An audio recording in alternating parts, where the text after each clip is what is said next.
Então vamos lá, seguindo aqui com o nosso estudo de competência. Na aula de hoje vamos trabalhar aí com a vice-presidência, corregedoria e ouvidoria do TRT. No finalzinho tem a parte lá bem interessante da ouvidoria. Fiz um mapa mental para facilitar o estudo de vocês. Então, na hora da prova, verbo suceder, competência do vice-presidente. E o vice-presidente, as competências dele são bem interessantes, porque é o seguinte: competência, suceder o presidente. Lógico, vai ser o vice-presidente. Em caso de vaga, e substituí-lo no seu impedimento, férias, licença e ausência. Aqui o item 2 muito importante. Por quê? É a atribuição do vice-presidente exercer a função de corregedor regional. Então, normalmente, por exemplo, tribunais de justiça, outros tribunais, como eu tenho vários desembargadores, eu tenho o presidente, o vice-presidente e o corregedor sendo três pessoas diferentes. Mas aqui no TRT, como são poucos, muitas vezes não tem como distribuir muito isso daí. Então, o vice-presidente do tribunal, ele exerce duas funções. Ele é vice-presidente e corregedor ao mesmo tempo. Beleza? Então, atenção para esse tópico. São atribuições do vice-presidente, exercer a função de corregedor regional com atribuições definidas nesse regimento.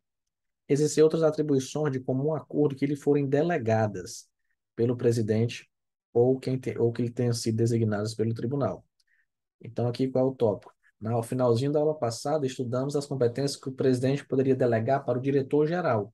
Só que, por exemplo, foi visto que quem vai representar o tribunal é o presidente, mas ele pode mandar o vice no lugar dele. Então, tem dois eventos ao mesmo tempo, no mesmo horário, no mesmo dia. O presidente vai para um evento, o vice vai para o outro. Então, ele vai exercer essa atribuição que foi delegada para ele de comum acordo e indicar os servidores de seu gabinete, bem como servidores do gabinete da Corredoria Regional. Aqui ele está nas duas, né? Ele está nos dois gabinetes. Então, o gabinete do vice, ele vai indicar quais são os servidores. Mesmo vocês, não, chama aquele analista ali para trabalhar junto comigo, junto com o vice-presidente. Chama aquele analista para a corredoria e assim por diante. A delegação de atribuições se refere ao inciso terceiro, será exercida mediante ato do presidente, que vai fixar os limites e o prazo da delegação, que é essa do inciso terceiro aqui. O presidente vai dizer, estou delegando para o vice fazer isso, tal data, então ele estabelece os limites e o prazo. A regra constante nos incisos 2 e 4 terá vigência a partir da posse do presidente e vice-presidente deste regional a ser eleito para o biênio de 2010, 2012, aqui ele foi na época que ele colocou, né? Mas exercer a função de corregedor, logicamente, vai ser após a posse, no posse como vice-presidente, ele vai exercer a função ali de, de corregedor ao mesmo tempo. Aqui é um ponto muito importante, esse artigo 20, porque a função de vice-presidente não impede o desembargador, que a exerce, de ser contemplado na distribuição dos feitos, tanto de competência do tribunal pleno ou de competência das turmas.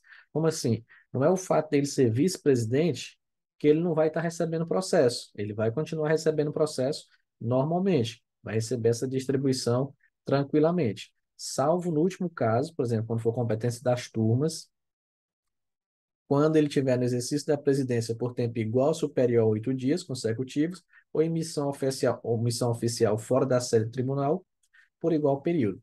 Aqui é por uma questão bem lógica, né? O vice-presidente, ele vai estar exercendo a presidência por 8 dias ou mais, ele não vai receber processo nesse período. Ele está exercendo a presidência do tribunal. Ou ele está numa missão especial fora da sede do tribunal.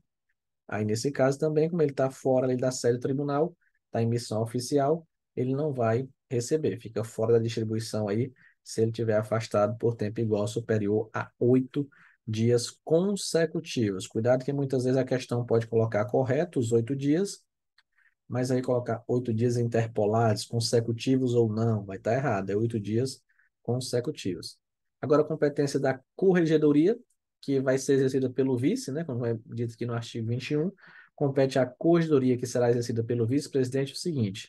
E aí, se você verificar essas duas palavrinhas, inspecionar e pugnar, você vai identificar a competência do corregedor. E aqui também a questão de lógica. A corregedoria está fazendo o quê? Ela está apurando, né? Ela está fazendo essas correções. Então, você vai verificar muito relacionado com isso. Então, compete à corregedoria no exercício da correção. velar pelo regular funcionamento da Justiça do Trabalho, velar pela assiduidade e diligência do juiz do trabalho, pugnar, tipo, brigar, defender, essa palavra significa, pela fiel observância das leis, regulamentos, provimentos, atos, portaria, ordem de serviço e assim por diante, apurar pelos meios regulares de direito fatos que deponham contra as atividades funcionais de qualquer dos membros da Justiça do Trabalho, dos seus servidores, levando ao conhecimento do tribunal e, quando for o caso, a Corredoria Geral da Justiça do Trabalho.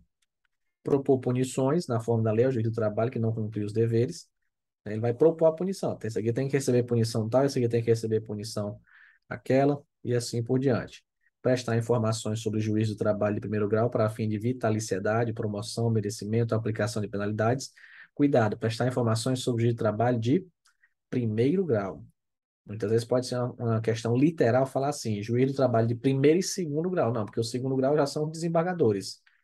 Ordenar as providências adequadas quando verificar a falta de assiduidade ou de diligência do juiz do trabalho. Publicar no órgão de divulgação oficial as atas das correções ordinárias. Esse daqui, muito cuidado. No exercício da correção ordinária, inspecionar pelo menos uma vez por ano cada uma das varas do trabalho da região.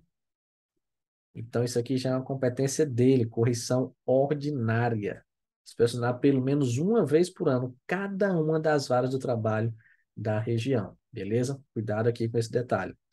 No exercício da correção parcial, conhecidas as reclamações contra ato e despacho do juiz do trabalho de primeiro grau, o juiz de direito, quando investido na jurisdição trabalhista, destinará a corrigir erros, abusos e atos contrários à boa ordem processual, desde que não suscetíveis de impugnação por recurso específico. Aqui é a pegadinha, porque ele falou aqui, ó, no exercício de correção permanente. Na hora da prova, ele pode tirar o parcial e colocar permanente. Aí você tem que entender que esse ponto aqui, conhecer das reclamações, por exemplo, é no exercício da correção parcial. Beleza, agora vamos analisar a ouvidoria do TRT. Então, basicamente, qual é a diferença da corregedoria para a ouvidoria? Porque a corregedoria, ela está mais na fiscalização, está analisando, deixa eu ver ali o que está sendo feito, opa, o juiz ali está errando, o juiz ali está fazendo coisa errada. Já a ouvidoria está mais para receber essas denúncias, essas reclamações. Então, são órgãos que estão muito ligados a isso, essa questão da punição, só que a corregedoria está mais na fiscalização e a ouvidoria mais em receber. Então, a ouvidoria do TRT, da 22ª Região, órgão da administração da justiça, alicerçado nos princípios da eficiência, da participação do cidadão, tem como objetivo e aperfeiçoamento e a transparência do serviço prestado por esse tribunal, competindo logicamente, ó, receber consultas, diligenciar junto ao setor administrativo competente e prestar informações e esclarecimentos sobre os atos praticados no âmbito da Justiça do Trabalho de segundo grau, do Justiça do Trabalho da 22ª Região, receber informações, sugestões, reclamações, denúncia, crítica e elogios sobre atividades do tribunal, promover a apuração das reclamações acerca de eficiência na prestação do serviço, apresentar e dar publicidade aos dados estatísticos acerca das manifestações recebidas e providências adotadas. Então, recebemos tantas denúncias e fizemos isso. Encaminhar anualmente à presença do tribunal relatório de atividades envolvidas pela ouvidoria. E na mesma sessão de eleição dos cargos de presidente e vice-presidente, também serão eleitos o ouvidor e seu substituto, dentre desembargadores que compõem o tribunal para o mandato de 2 anos. Então, aqui já são pessoas diferentes. Corregedor, não. Corregedor é o vice. O vice é o corregedor. Já o ouvidor já é outra pessoa. E o substituto dele também já é outra pessoa que vai ser eleito na mesma eleição para presidente e vice-presidente do tribunal. O ouvidor exercerá a direção de atividades da ouvidoria, tentando para os parâmetros fixados na resolução do CNJ, resolução do Conselho da Justiça do Trabalho. Ao ouvidor substituto, compete, logicamente, substituir o ouvidor nos casos de vacância, férias, licença, impedimentos e ausências ocasionais. No caso de vacância do ouvidor e do ouvidor substituto, dos dois, que saiu o ouvidor, o substituto assume, mas saiu os dois, será realizada nova eleição para completar aí o mandato previsto neste regimento. Beleza. Agora vai começar aqui a reclamação correicional, que vai ser protocolizada ali no tribunal. E aqui o artigo 22, ele vai trazer vários prazos, várias situações, e aí eu resumi tudo aqui nesse mapa mental.